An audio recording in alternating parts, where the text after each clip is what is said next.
I'm not here today, but what I'm saying is that another one I want to talk about is that in the national security unit there, our people were so heavily mutilated that they were big and large, you know, and they just sit there like that.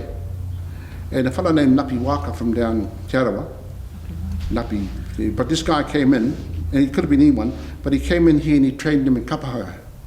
And in that ward, we had people who were Black Power and Mongrel Mob. But when it came to Kapa Haka, only one person needed.